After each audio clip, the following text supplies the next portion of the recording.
It's here, folks. The time has arrived. The numbers are in. We're about 3/4 into the fall anime season, thus it's time to answer the most important question you're all asking yourself. Is your favorite anime even popular in Japan? Yes, this is a seasonal video series where I look at the available charts out of Japan, gather all the data available, and compare them to Western charts. Because yes, as most weebs know, Japan has better taste than we do. Before I start, the usual disclaimers that most people are going to ignore. These rankings are based on different sites, more geared towards Japanese viewership. This can be through streaming sites, Japanese television ranking aggregators, and whatnot. All data is taken on the day of recording and can fluctuate based on episode airing, availability, exclusivities, early airings, etc. This data is not the end-all be-all. It doesn't mean that your favorite anime sucks. It's simply an interesting way to analyze interest in certain series, and honestly gives a good perspective on the success of certain properties, because yes, most anime is just advertisement for source material. With that all out of the way, let's just dive into numbers, kicking things off with how well things are doing globally based on My Anime List and AniChart. Thankfully, the two charts are pretty on par with each other. We kick things off with number 10, which is My Friend's Little Sister Has It In For Me. I feel like all the Himari fans from Can a Boy-Girl Friendship Survive kind of just transitioned to this show. This is just the toxic girlfriend show this season. Where you have this Seiyu of Himari is literally the Seiyu of this other girl, and she's just like a little brat and everything. But there you have it. Number 10, My Friend's Little Sister Has It In For Me. Moving on from there, though, number 9, Campfire Cooking in Another World, Season 2. Looks like that one's keeping a lot of attention to it, which is great. People really love that series. A nice little kind of getaway escapism type of show. Moving on to number 8, we have My Status as an Assassin. That's kind of a surprise. I didn't think that was going to get that much attention. I think people do love the art style of it. It has a really kind of compelling storyline there. I think my only problem is that it feels like the pacing is just kind of borked, but it's still a good show, so good on it. Moving on to number 7, we have May I Ask for One Final Thing? That show doing very, very well. I know that a lot of people have been loving it. Me personally, I feel like it kind of fell off at the first episode, but it's still holding, Number 6, Togedanki. Now, this is technically a 2-course show, so it's had some time to kind of build that momentum. This is, of course, based off of membership, so it's, of course, going to have that little bit of a benefit to itself, but still really good there. Number 5, this is actually probably the biggest shock for me in the Western list, and that is To Your Eternity Season 3. I thought this show fell off because nobody's talking about it. Nobody's talking about it. And it's like, wait, is anybody else watching this like I am? But honestly, personally, happy to see this. Really, really happy to see this because I do believe that Season 3 has got some crazy stuff in it. I've been enjoying it. So really good to see it there. Typically with a lot of these sequel series, every single time a new season comes out, you have this massive drop off. So looks like it's still holding strong. Moving on to number 4, we have My Hero Academia final season. I'm actually surprised to see this not higher. I mean, it's My Hero Academia, like the big showdown of the season, but it's still not really holding that high. Now, granted, over time, I think this series has sort of been a lot of people getting tired of it. I think most people wanting it to end, so it's nice that it's the final season, hopefully. It's hopefully the final season, but we'll see. But still, it's been doing obviously very incredible. Like the visuals have been phenomenal. The animation, the production of it has been, it's just blowing me away. So good on them. Number 3. No shock here, Spy Family Season 3. Actually more surprised that it's not higher, but based on what's above this, we all know. But still, really, really holding strong. Number 2, Gachiakuta. Again, similar to Togedanki, this is technically a 2-course show, so it's had some time to build up some momentum. A lot of people are enjoying it. It's been pretty solid for me personally, so good to see it there. And then yes, number 1, I think most people probably not going to be shocked by this. There is another element added to this. This isn't really, again, this is a list based off of memberships. It's not based off of ranking. One Punch Man Season 3. Yes, the most popular, the most watched show, or at least the most, listed as being watched show of the season. One Punch Man Season 3. Now, I will probably argue personally that this is probably based off of people just review bombing. Not that that's unwarranted. I think obviously the production itself has been really, really horrible. But I think a lot of people may be possibly going to the site and registering just to, put a low ranking. Or even if they don't keep up on their lists, they still go there to rank it down just because they're trying to make a statement here. So it's got a really poor ranking sitting at 4.6. It's less than most H's on this site. So again, it's up there though. It's still up there as the highest memberships of the entire platform right now. So there you go. It's one of those cases where One Punch Man, you're winning, but unfortunately for the wrong ways. Now with all that out of the way, now we have all the Western aggregation sites out of the way. Let's look at Japan. Let's look at the actual good taste in anime, some would claim. Kicking things off with Abema. I really do like Abema as a source to kind of see what's doing well in Japan. That's mainly because you can see the raw numbers. They show you the viewerships. They show you how many times people view these different episodes. So you can take all that raw data, put it together, and really get a sense of what people are actually watching.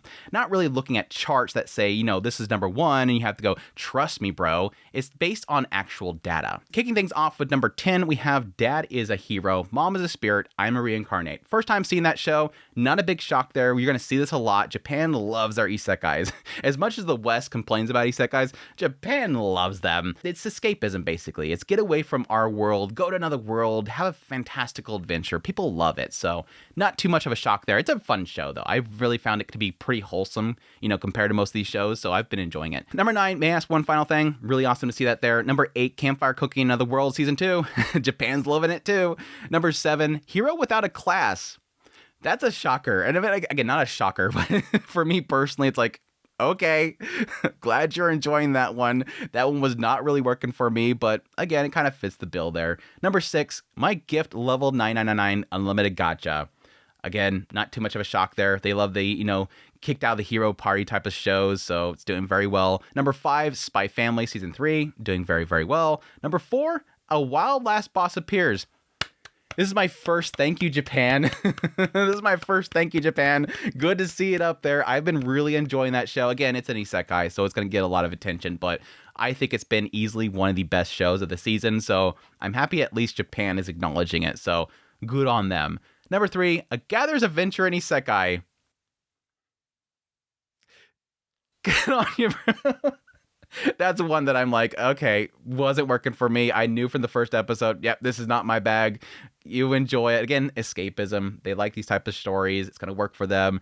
Anyways, moving on. Number 2, My Status as an Assassin is obviously exceeding the heroes. Again, another one I'm not too surprised about. I really kind of hope that the series does kind of, you know, hold itself together later on. I've kind of fallen off of it. I want to get back to it, but we'll see. And number one, on Abema, with the most viewerships on the entire platform. No, it's not One Punch Man. The Banished Court Magician. That show is the number 1 show on Abema platform right now. Again, as per usual with all these on this list, there's a lot of exclusivities, early access, all that kind of stuff that kind of skews the numbers a little bit. But Banished Court Magician, yep, that one, doing really, really well on Abema. But that said, let's move on to our next site. We, of course, have Amazon. Amazon is a little bit more hard to really kind of put the data together. Yes, they do have available charts that you can look at that they claim these are the top most visited shows and whatnot, but they fluctuate so much, it's really hard to get a sense that the data is really working well for it. What I typically do is I'll take a lot of the, you know, ratings on it and the rankings themselves and aggregate them together. And just based on ratings alone, it looks like we have at number 9, Gnosia, at 3.9. I was really happy to see that there because it really does feel like that show's not getting much attention in the West, and I think it's probably, I would argue, probably the best show of the season right now, you know, putting aside something like Tatsuki Fujimoto, which is more of a, you know, full dump 8-episode series, but it's really, really fantastic. I've really been enjoying it. Number 8, may I ask one final thing? Number 7, Tatsuki Fujimoto. Really cool to see that there. I'm actually surprised it's not rated higher. It's only at a 4.3, but I don't know. It still has a pretty decent amount of people actually ranking it, but maybe it just didn't really catch people's fancy. I mean, 4.3 is not a bad score, don't get me wrong. Number 6, we have Spy Family Season 3. Number 5, Sanda. Number 4, Tojima Wants to Be a Common Writer. Good to see that one there. 4.5, really good rankings on it. That's a series that, honestly, again, is one that I don't really see too many people talk about in the West, and so I'm happy to see it actually getting attention there. Number 3, My Hero Academia Final Season. And then number 2, we have Record of Ragnarok Season 3. Now, this only has like 4 rankings on it, but it is a 4.6, so keep that in mind. It's like very little reviews on it, but they're at least positive reviews. And then we have finally, number 1, Uma Musume Cinderella Grey. So that one's still really holding high up there at 4.8. And that's technically combined with its previous core, and it's still holding really, really strong. So a lot of people are really loving Uma Musume on there. As for total reviews, here's where things get really, really crazy. Now, I don't really want to do a top list on this one specifically because the numbers are very much so full of previous cores and whatnot, like Cinderella Grey and Let This Grieving Soul Retire. But the funny ones that did stand out to me was Chitose and One Punch Man Season 3. Those two had a lot of reviews. Yes, One Punch Man Season 3, I think this is probably the only place that I've really seen, at least from the Japanese side, of people being very critical of One Punch Man Season 3. I think on social media and whatnot, it feels like the vibes are, it is what it is. Like, there's nothing we can do about it. But I've always found with Amazon JP, the reviews are really, really critical with anything. Like, the reviews on Amazon are really, really nasty at times. And so it does feel like this ended up being the place where a lot of the anger about One Punch Man Season 3 is kind of being directed towards. And yes, it's sitting at a 1.9. It is not doing well in the rankings. Chitose, though, is more surprising to me. Chitose is in a Ramune bottle. That show has 267 reviews. It's almost surpassing Uma Musume and Let This Grieving Soul Retire that have been going for 2 cours now. Within 5 episodes, because it had that massive delay, within 5 episodes, it had almost accumulated more reviews than everything else that's currently airing. It's rating a 1.7. And I looked through all the reviews and it is nasty. People do not like Chitose's character. I'm actually planning on doing a whole video on this later on. I really want to dive into it and look into it. But a lot of people, I think, sort of had the same feelings I did when the first episode aired, where Chitose is not a really likable character. He's too perfect and he's very full of himself, and he does a lot of things that a lot of people that may have experienced shut-in natures or being kind of, secluding yourself, people like that, they don't like. And so I feel like a lot of people kind of just, vented their own frustration with the idea of somebody coming to them like Chitose did and not liking what they do. So it's very interesting stuff, but it was a really cool little find there on Amazon. Moving on, we have Netflix Japan. I actually like Netflix Japan's listings, even though it is a trust me bro ranking system. What they do is every single week, they'll put together a top 10 list. And yes, anime's in it a lot. Netflix Japan loves their anime. But I'll take basically the placement on that chart. I'll give a weighted value to it, and I add them all together to come down to this list, which we have a lot of stragglers this time. We have Gintama, May I Ask for One Final Thing, and My Hero Academia kind of briefly charted on this site before they kind of dropped off again. But then we go into number 5, Unlimited Gacha. That one actually did chart quite often, is doing very well there. Again, another really nice, get back at the hero party type of shows that people really enjoy. Number 4, we have Kingdom. Kingdom is still doing very, very well. I do have to get that show eventually. That show seems like it never goes away. People really, really enjoy it. And it's doing very, very well on Netflix. Number 3, Spy Family, Season 3. Again, not a big shocker there. Still doing very, very well. Number 2, Campfire Cooking in Another World. I seem to remember back on Season 1, it was doing very well on Netflix Japan as well. And then we go on to number 1. Yes, number 1 on Netflix Japan. Charting pretty much every single week. One Punch Man Season 3. Again, despite the fact that people don't like the production, it's still doing really, really well. It's kind of one of those moments where you do realize we are sending a certain signal towards the producers for this. Everybody's still watching it. Everybody's still seemingly enjoying it. And that's all they really care about, is getting the most viewerships. I'll be very curious when we get around to actually showing the numbers for Netflix, like they do release their full-on numbers. I'll be curious to see how this ranks compared to things like Sakamoto Days. But there you have it. Netflix Japan's number 1 show of the season is One Punch Man. Moving on from streaming sites, we do have 2 TV ranking aggregators, and that is Demora and Video Research and Kanto. For Demora, we have Gintama at number 10. Number 9, Past the Monster, Meet Milady. I'm really happy to see that there. That's the first time we're actually seeing that. I do actually really enjoy that show. I think it's pretty wholesome. It's got a pretty decent story in there as well, so good to see it finally popping up on somewhere. Number 8, Togen Anki. Number 7, My Hero Academia Final Season. Number 6, Kingdom. Another one that's showing off Kingdom. Number 5, My Status as an Assassin. Number 4, The Banished Court Magician. There it is again. There's proof that it's not just that one site. It's still up there. Number 3, Shibake.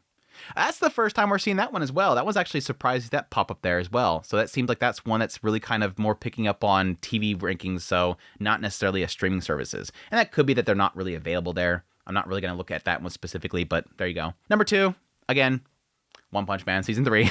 Again, One Punch Man Season 3. People just love it.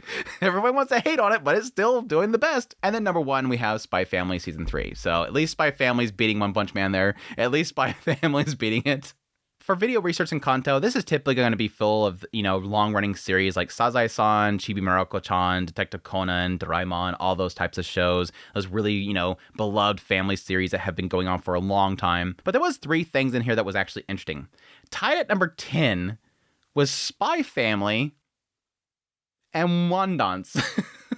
Wandance.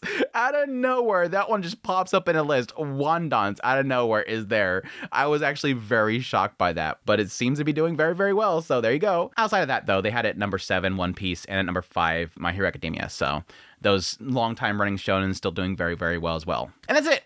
That's all the numbers. I'm done.